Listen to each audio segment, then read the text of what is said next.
Vamos lá. Esse vídeo eu vou falar sobre a felicidade. No vídeo passado eu tentei fazer isso, mas como eu coloquei para eu falar o que viesse na minha cabeça, eu acabei falando outras coisas, né? Isso aconteceu porque o vídeo que me deu essa ideia de falar sobre a felicidade também me remeteu a questões que vieram a eu criar esse canal aqui e eu falo das coisas que eu tô falando aqui e de todo o histórico que levou a isso. Mas vamos tentar ir direto para a felicidade. Vamos lá. O que seria a felicidade ou todos os aspectos dela, como eu gostaria de fazer aqui? Em primeiro lugar, vamos ver como funciona a mente humana e tentar destrinchar isso, né? No vídeo do profeta que tem o nome O que é a consciência, ele fala que o ser humano ele vivencia questões, ele identifica essas questões, define uma solução para essas questões e também age de acordo com essas soluções. Ou seja, em primeiro lugar, nós vivenciamos. O que é uma vivência? A vivência eu vejo como a experiência dos próprios sentidos no mundo, de uma forma mais básica, ou mais redutivista, pode-se dizer assim, ou mais primária.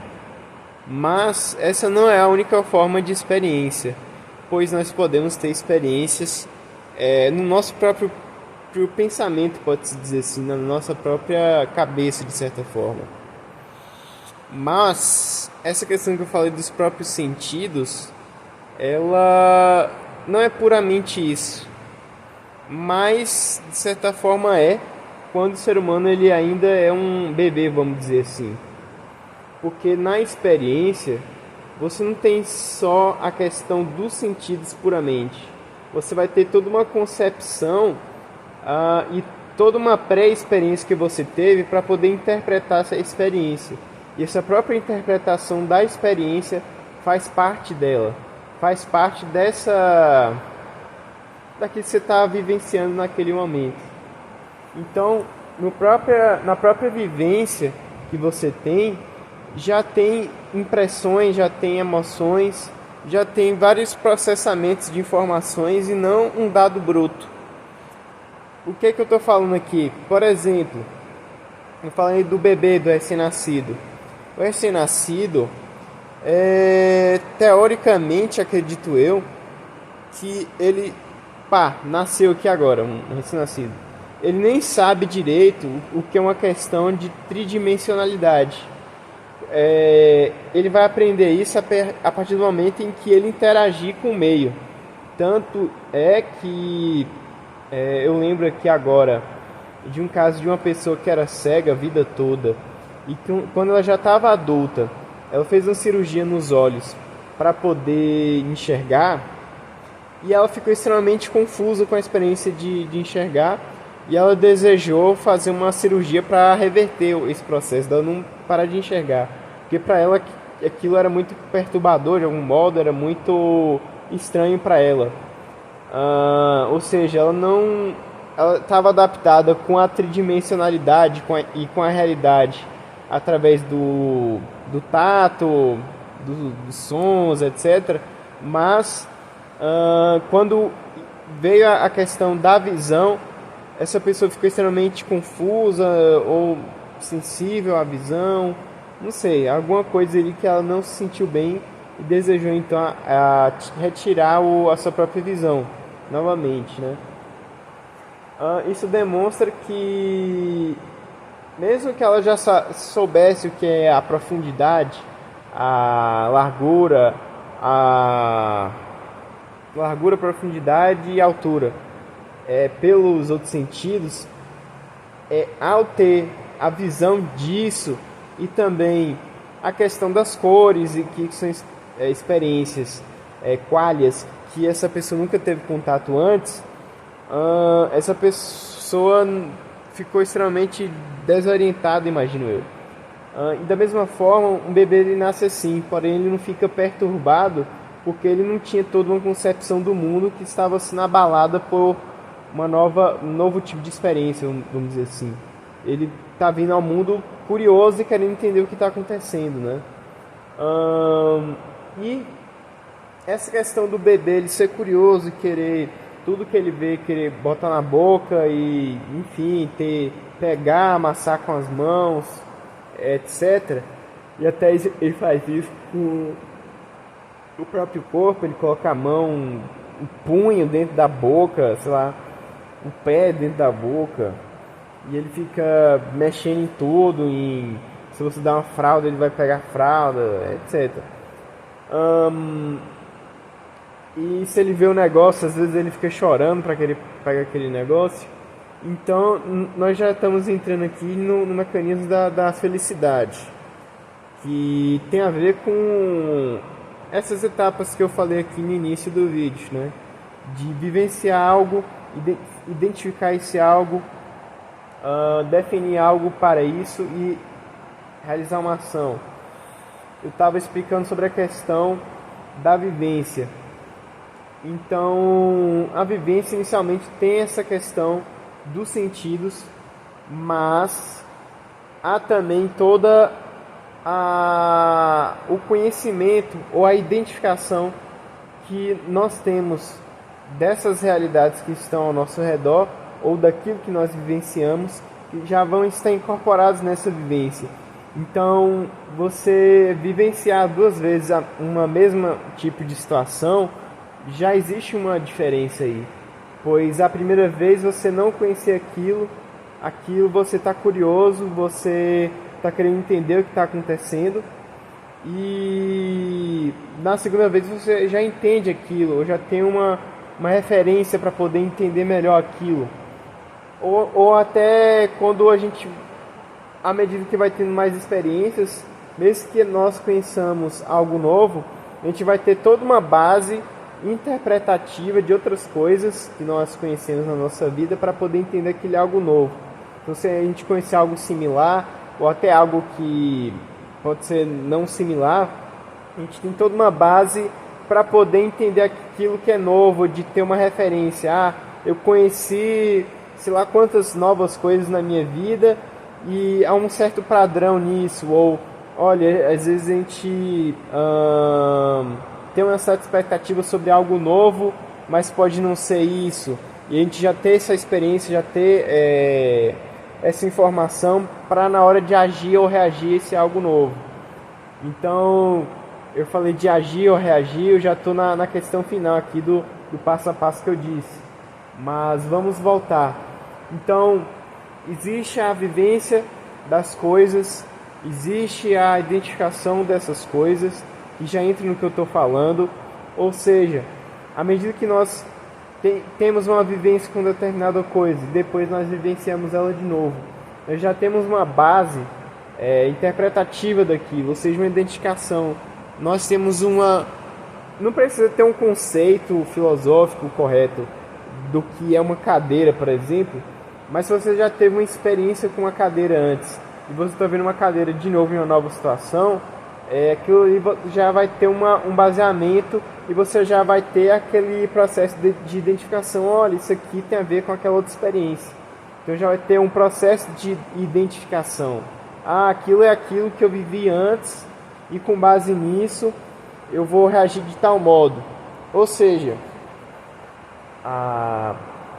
o que eu falei aqui agora tem uma implicação nesse passo a passo que eu estou dizendo, no processo de vivência, identificação, solução e ação. Ou seja, tudo isso está interligado. É um passo a passo contínuo, vamos dizer assim, de certo modo, que uma coisa leva a outra. O que eu estava dizendo? Ok, por exemplo, vamos colocar aqui uma determinada situação em que você está vendo uma cadeira pela primeira vez na sua vida, e você não sabe o que é aquilo, e enfim, vamos colocar aqui, você está cansado, você não sabia o que é aquilo, e você fala para alguém que está naquela determinada situação, eu estou cansado. E a pessoa fala, olha, aqui tem uma cadeira, você pode sentar nela e descansar. Aí, que legal. Aí você vai lá e senta, experimenta aquilo dali, você está conhecendo a cadeira a primeira vez, então estou vivenciando esse negócio aqui que eu estou conhecendo agora, que é a cadeira, e eu já sei que eu posso sentar nela. Então a cadeira ela serve para sentar, então eu tenho um processo identificatório do que é uma cadeira. Ok, vamos lá. Eu falei dos 3 passos, né? Vivência, identificação, solução e ação. Então, a solução ou a conclusão lógica sobre aquela vivência e aquela identificação é: então se eu estiver cansado e tiver uma cadeira, eu vou sentar nessa cadeira. Ou seja, você gera, digamos assim, regras ou padrões pré-definidos de como reagir a determinadas questões. Mas ainda existe um último passo, que é a ação, né? Então você já vivenciou uma ou mais de uma vez o que é uma cadeira, você identificou para que aquilo serve, que é a cadeira, né? Como usar a cadeira e tal, em quais situações ela deve ser usada. Então você já sabe disso tudo, você já tem a conclusão lógica da vivência da cadeira, e aí você está cansado, você vê uma cadeira e você senta. Por quê? Você agiu isso com base na conclusão lógica que foi definida pela sua vivência e pela sua necessidade, né? Então antes você estava sentindo cansaço, você tinha necessidade de descansar, você viu uma cadeira, soube o que era uma cadeira, sentou antes, e aí você definiu o que? Uma solução lógica, que cadeira, em situação de descansar, você vai sentar nela. E aí você já tinha essa conclusão antes, você encontrou a cadeira novamente quando você estava cansado, e aí, então vou sentar aqui nela de novo, né? Já sem pensar tanto, já pulando esse passo a passo. Você não precisa viver novamente tudo que é uma cadeira, identificar tudo sobre ela e tal. Você já vivenciou aquilo, você já viu cadeira, está cansado, já senta. Então esse é mais ou menos o mecanismo que faz com que o ser humano ele aprenda cada vez mais. E ok, você deve estar perguntando, mas você falou sobre esse passo a passo que estava no vídeo, o que é a consciência humana, ou o que é a consciência do Profeta Porquê, mas você estava fazendo um vídeo sobre o que é a felicidade. Cadê a felicidade nessa questão? A felicidade é intrinsecamente ligada à questão do aprendizado e da solução. Ou seja, a felicidade é esse processo da identificação, da solução lógica e da ação. A felicidade tem a ver com esses 3 passos. Ou seja, quando você identifica, isso é isso, então você se sente feliz. Então isso é para isso, então eu vou fazer isso. Eu já sei o que fazer. Isso é uma felicidade. E você está naquela necessidade, você já sabe o que fazer, e você está em uma determinada situação e você concretiza ela. Então você é feliz. Então a felicidade é aprender algo sobre alguma coisa e aplicar esse aprendizado. E esse aprendizado dá certo. Você ter sucesso naquilo que você assimilou e na replicação disso que você assimilou. Em resumo é isso. E deixa eu ver uma última coisa que eu possa dizer. E essa felicidade, que digamos assim são esses 3 passos: a identificação, né, depois a vivência, a solução lógica e a ação,